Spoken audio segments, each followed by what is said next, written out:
It was the summer of 2004 when Daniel and Sarah Callahan bought the farmhouse. They were a young couple, newly married and expecting their first child. The house sat on the edge of a quiet town, a two-story farmhouse built in the early 1900s. It was worn but charming. The paint peeled in places, the porch sagged slightly, but it had character. And it was cheap, almost too cheap. The realtor had been almost eager to get the papers signed. She handed them the keys with a tight smile and said, "You'll love it here. Just don't mind the noises at night. Old houses settle in strange ways." At the time, Daniel and Sarah laughed about it. Noises didn't scare them. They were city people, used to sirens and traffic and neighbors fighting through thin apartment walls. A creaky old house, that was nothing. Or so they thought. The first night was uneventful. They unpacked boxes, ordered pizza, and fell asleep exhausted. But on the second night, Sarah woke up. At first, she didn't know why. The room was dark, the baby still inside her, not due for another 2 months. She lay there quietly, her hand resting on her stomach, when she heard it. Knock, knock, knock. 3 soft raps coming from inside the wall behind their bed. Sarah sat up slowly, her heart pounding. She listened. Nothing. Just silence. She told herself it was the pipes or maybe wood shifting with the summer humidity. She lay back down and tried to sleep, but then it came again. Knock, knock, knock. Deliberate. Slow. Waiting. Sarah reached over and shook Daniel awake. "Do you hear that?" she whispered. He groaned. "Hear what?" Before she could answer, the sound came again. Knock, knock, knock. This time Daniel sat up. He frowned at the wall, rubbed his eyes and muttered, "Must be mice. I'll check it in the morning." Then he lay back down. But Sarah couldn't sleep, because deep in her bones, she knew that wasn't mice. Over the next week, the knocking continued. Always at night, always from the walls. Sometimes upstairs, sometimes in the kitchen, sometimes right behind them in the bedroom. It wasn't constant. It would happen 2 or 3 times, then stop for hours. But it was always there, and soon it began to change.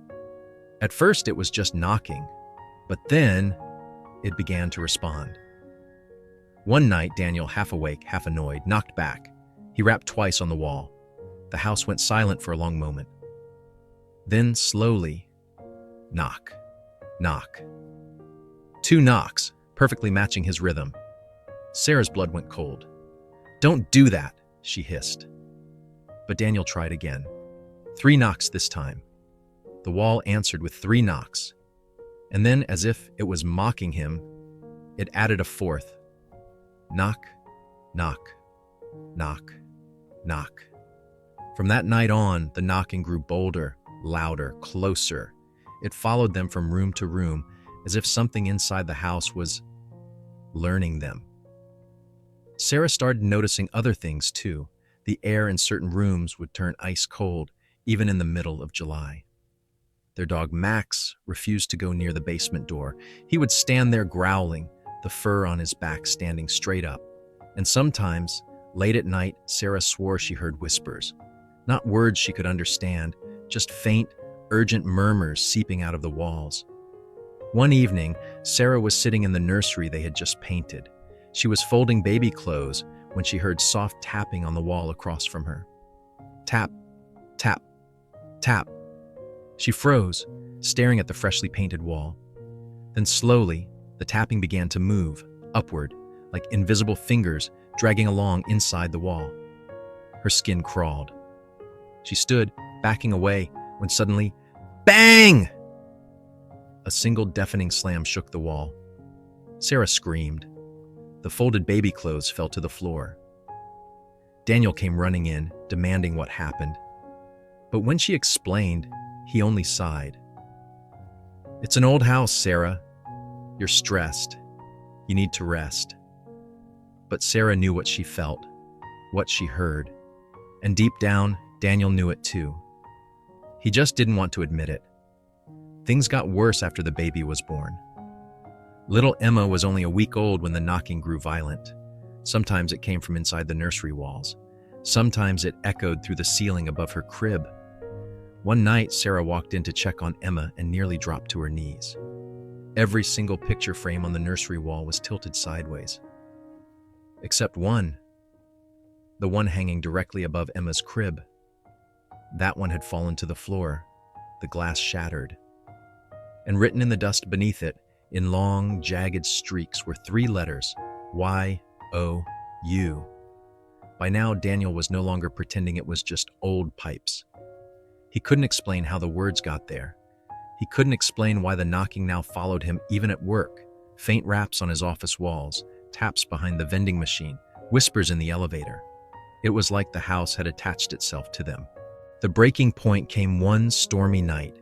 The thunder outside was loud, but not loud enough to drown out the knocking. It started in the living room, then the kitchen, then the stairs. Knock, knock, knock. Closer, louder, relentless.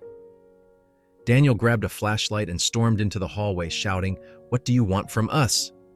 The house went silent. For a moment, he thought it was over. Then slowly from the wall beside him came a single word. Not spoken, not whispered, but knocked. A pattern of raps so deliberate, so precise that his stomach turned to ice. The wall spelled out Y-O-U. They fled that night, grabbed the baby, threw some clothes in a bag, and never looked back. The farmhouse still stands today. Abandoned. For sale again. The realtor still shows it, still smiles tightly, still warns about the noises at night. But those who've stayed there never last long. Because when the lights go out and the house grows quiet, it knocks. And if you're foolish enough to knock back, it learns your rhythm, it learns your voice, it learns you, and it doesn't let go. In 1997, Michael and Lisa Hayes bought their first home together. They were newly married, young, and optimistic. The house was a modest 2-story colonial in upstate New York, tucked away on a quiet street. The price was good, almost suspiciously good, but they told themselves they'd gotten lucky. The realtor gave them the usual tour, living room, kitchen, bedrooms, attic, but when they reached the upstairs hallway, there was one door she skipped. Lisa noticed immediately. "What's in there?" she asked. The realtor's smile tightened. "Oh, that room's been locked for years. No key, no entry. It's probably just a storage space." Lisa frowned. "Can't we get it opened?" The realtor shook her head quickly. The previous owner sealed it shut, said it was unsafe. Best to leave it alone. Michael laughed. "Unsafe how?" "It's just a door." But the realtor didn't answer. She quickly changed the subject. They should have pressed her harder. They should have walked away. But they didn't. And that was their first mistake. The first few weeks in the house were fine, quiet, normal, until the noises began. It started as a faint sound at night. A soft rolling noise like marbles scattering across a wooden floor. Lisa sat up in bed, straining her ears. "Do you hear that?" she whispered. Michael groaned. "Probably just the pipes." But Lisa knew the difference. These weren't pipes. It sounded like toys. Over the next few nights, the noises grew clearer. Little taps, laughter, the unmistakable sound of a child running across the floor. But they had no children. And every night the sounds came from the locked room. One Saturday morning, Lisa pressed her ear to the door. At first, nothing. Then faintly, a child's giggle, high-pitched and playful, right on the other side. Her blood ran cold. She stumbled back, whispering, "Michael, there's someone in there." But when they called a locksmith, the man refused. He took one look at the door, his face pale, and muttered, "Some doors aren't meant to be opened." Then he left without another word. That night, the sounds grew louder. Now it wasn't just laughter and toys. It was scratching, tiny fingernails raking against the wood. And once, just once, Lisa swore she heard a voice whisper her name. Michael tried to stay logical.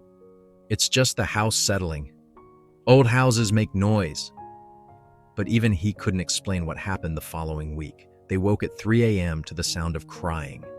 A child's sobs, muffled, desperate, echoing from behind the locked door. Lisa clutched Michael's arm, trembling. "We can't just leave it.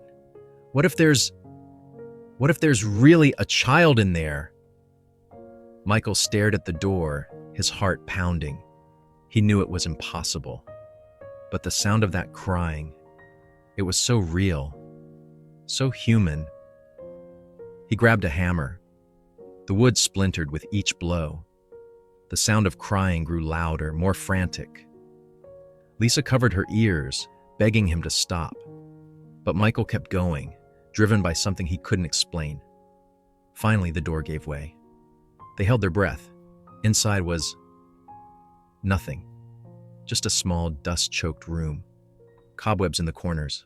Crumbling wallpaper. No furniture. No toys, and no child. The crying had stopped. Michael lowered the hammer, confused. "It's empty," he whispered. But Lisa was staring at the floor. There, in the thick layer of dust, were footprints. Tiny footprints. And they led straight toward her. After that night, things changed. The sounds didn't stop. They got worse. Now the laughter echoed through the house at all hours, sometimes right behind them, sometimes inside the walls. Toys appeared out of nowhere. An old wooden ball rolling across the hallway. A doll with missing eyes sitting on the stairs. Lisa swore she felt a child's hand slip into hers while she was cooking dinner. She dropped the knife in terror, spinning around, but the kitchen was empty.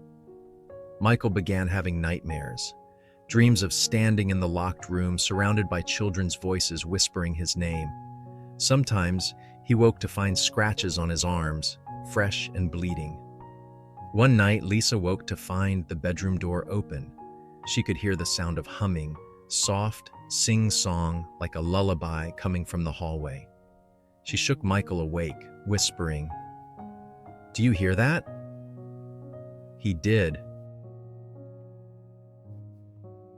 In 2012, Alex and Rachel Moore moved into a small rental house in a quiet neighborhood in Oregon. They were newly married, trying to save money, and the landlord offered them a good deal, cheaper rent in exchange for doing some maintenance on the old property. The house wasn't perfect. The walls were thin, the floors creaked, and the paint peeled in places. But it was cozy, safe, or at least it seemed that way. It started with footsteps. The first week, Rachel woke at 2 a.m. to the sound of someone walking in the hallway. Slow, deliberate footsteps creaking across the floorboards. She nudged Alex awake. "Someone's in the house." Alex grabbed a baseball bat and checked every room. But the doors were locked, the windows shut. Nobody there. "Probably just the house settling," he said. But Rachel knew the difference. These weren't random creaks. These were footsteps. The next night, it happened again. This time, Alex heard it too. The sound of someone pacing back and forth in the kitchen. When he stormed downstairs, bat in hand, the room was empty, but the back door was unlocked. "I swear I locked this," he muttered. Rachel didn't sleep that night. Over the next few weeks, other things started happening. Food went missing from the fridge. Cans of soup, leftovers, half a loaf of bread. At first, they thought they were just forgetful. Maybe Alex ate it late at night and didn't remember. But then Rachel found something in the pantry. A half-eaten apple, but it wasn't one of theirs. It was old, rotten, covered in bite marks. She dropped it, disgusted. That night, she told Alex, "There's someone in this house." He wanted to argue, but deep down, he felt it too. Things escalated quickly. They began hearing breathing. Sometimes at night, as they lay in bed, they could hear it. Faint, ragged breaths coming from inside the walls. Rachel would press her ear to the drywall and freeze, because it wasn't just breathing, it was humming.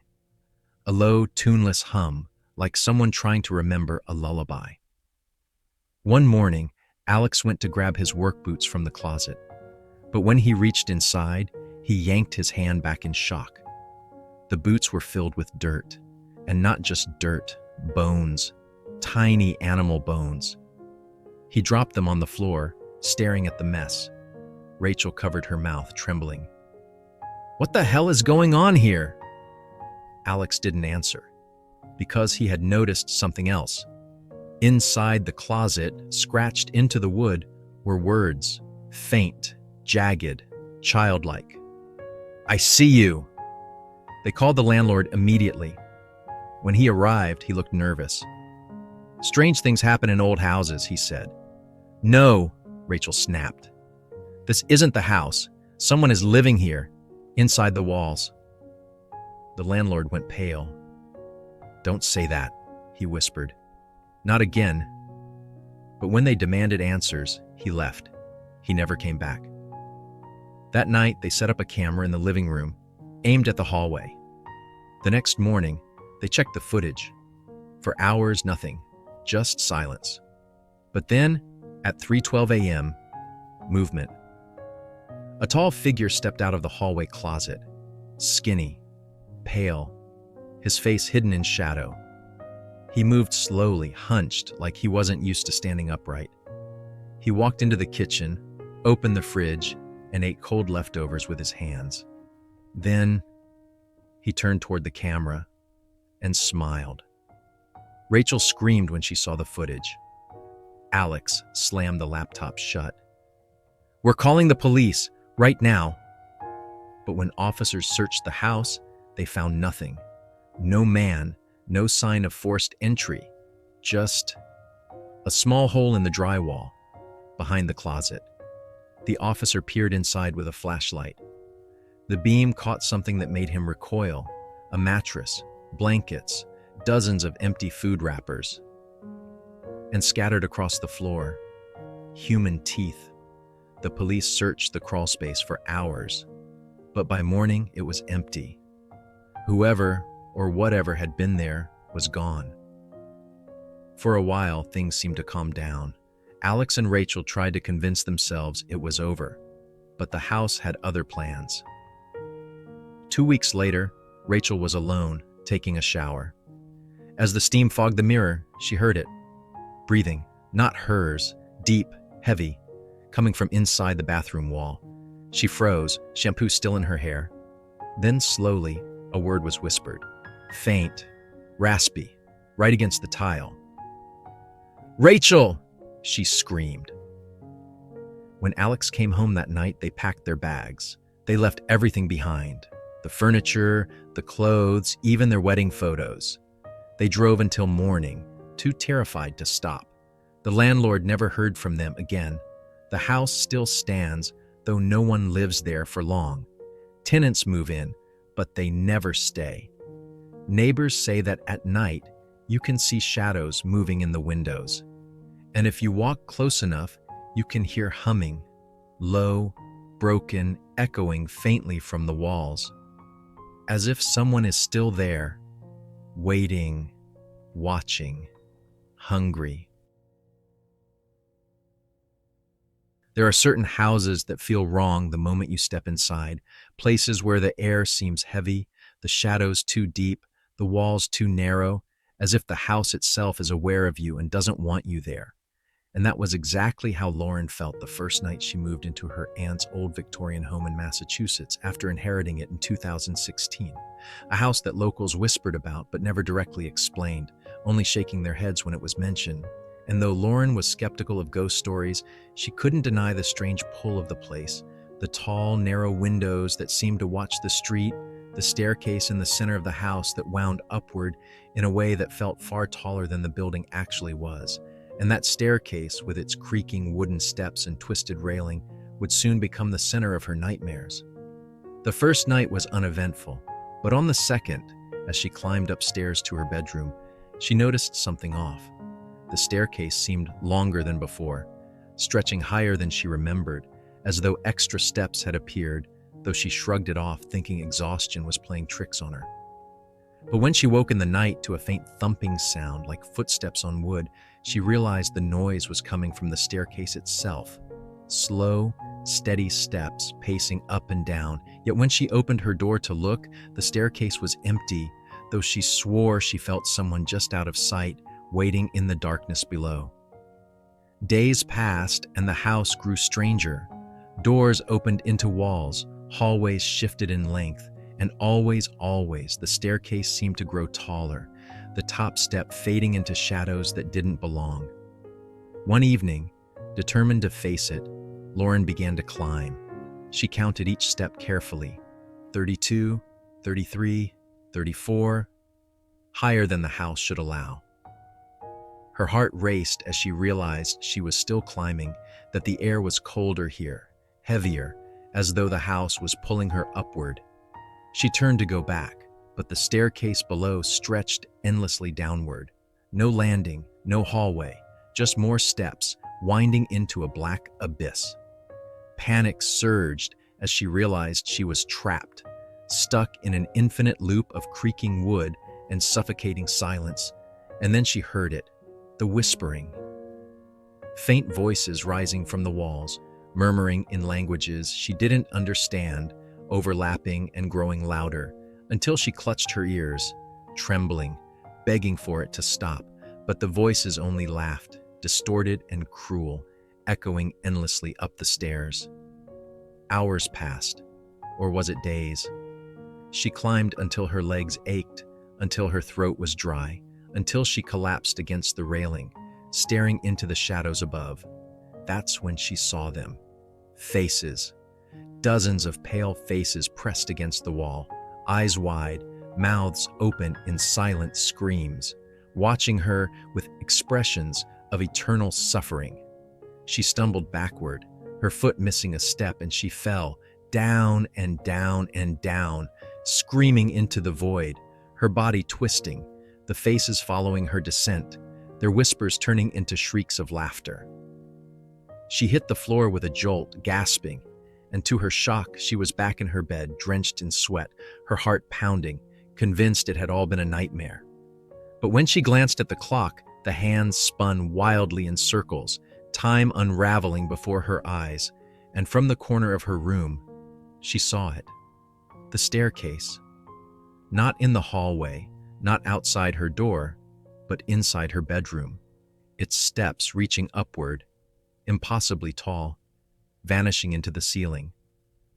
And from those steps came a sound she'll never forget, the slow, deliberate creak of footsteps descending, closer and closer, as the whispers returned, surrounding her, promising she would never leave, that she was part of the staircase now, just another soul swallowed by the house, doomed to climb forever. From the moment Daniel pulled up to the property, he felt it, the sensation of being observed, as though the old farmhouse with its broken shutters and peeling paint had eyes that followed him, studying him, weighing his presence. And though he laughed nervously, trying to shake off the unease, deep down he knew this house was wrong, built on something older, darker, something that had been waiting for him, and him alone. The realtor had said nothing about the rumors, only that the house had sat empty for decades, priced suspiciously low, but the locals avoided it, crossing the street when they passed, muttering prayers under their breath. And Daniel, stubborn and rational, dismissed it all as small-town superstition, convinced that he could restore the place, make it his own, until the first night, when he noticed the windows. They were everywhere, tall and narrow, set at odd angles, each one facing him no matter where he stood, as though the house had designed itself to keep him in sight. And by the third night, he could no longer ignore the faint shifting of the curtains, the impression of figures peering out from inside the glass, even when he was standing in the very room they should have been in. He tried covering the windows with blankets, but in the morning the coverings were gone, folded neatly at the foot of his bed, the windows bare again, watching, always watching. Soon it escalated, shadows crossing the glass when no one was outside, faces pressing against the panes at night, their eyes wide and hollow, their mouths whispering words he couldn't hear. One evening, desperate, he went outside to prove it was all in his head, walking the perimeter of the house, staring into every window, and that's when he froze, because from every single window, at once, he saw himself inside, reflected not as he was, but twisted, pale, with sunken eyes and a cruel smile. Each version of him moving independently, gesturing for him to come closer, mouthing things he couldn't understand. Terrified, he stumbled back, only to feel a hand on his shoulder. Yet when he spun around, there was no one there, only the creak of the house, as though it was laughing at him. Sleep became impossible. He would lie awake, staring at the ceiling, and hear the faint tapping of fingers on the glass outside his bedroom, over and over, until he finally gathered the courage to peek. And what he saw nearly broke him. Dozens of hands, pale and bony, pressed against the outside of the window, clawing slowly down the glass, leaving long streaks, while behind them, in the darkness, countless eyes stared at him, unblinking, waiting. He screamed, pulling the blankets over his head like a child, but the scratching never stopped. And when dawn came, the glass was clean, spotless, as though it had all been a dream. But it wasn't. He knew it wasn't. On the seventh night, the house made its move. He awoke to silence, heavy and unnatural, the kind that makes your chest tighten. And when he opened his eyes, every window in the room was gone, replaced by gaping black holes that seemed to pulse with a life of their own. And from those holes came the sound of breathing, not human, but deep, guttural, wet, like something enormous waiting just beyond the wall. The air grew colder, frost creeping across the floorboards, his breath visible in the moonlight, and then one by one, figures began to crawl out of the windows. They were not human, not fully, their bodies too thin, their limbs too long, their faces blurred as though the glass had melted into their skin, their eyes, nothing but shifting pools of darkness. They moved with jerks and snaps like broken marionettes, their heads twisting too far, their mouths opening impossibly wide as they whispered his name in unison. Daniel. He tried to run, but the floor beneath him stretched, the hallway elongating endlessly, the stairs spiraling forever down into blackness, the house rearranging itself to trap him, to keep him in its sight. He slammed doors behind him only to find more windows, more eyes, more faces staring in, the glass rattling as though eager to shatter. Finally, desperate, he fled into the basement, thinking he could hide, but there too the walls were lined with windows, hundreds of them, all showing his reflection, and this time, his reflection smiled back, stepping forward, pressing their hands to the glass, as though they were ready to come through. He screamed, stumbling backward, tripping over something soft, and when he looked down, his stomach dropped. It was a pile of clothes, dozens of them, rotting, covered in dust, as if left behind by others who had lived here before, others who had been watched, hunted, devoured. The truth hit him then. The house didn't just watch, it collected. And now it had chosen him. As the reflections began to press harder, the glass cracking, their pale hands pushing through, he realized there was no way out, no escape, only the endless gaze of the house swallowing him whole, piece by piece, until one day someone else would come, lured by the cheap price, and the cycle would begin again, with Daniel's face among the watchers in the windows, grinning hungrily, waiting for the next soul to step inside.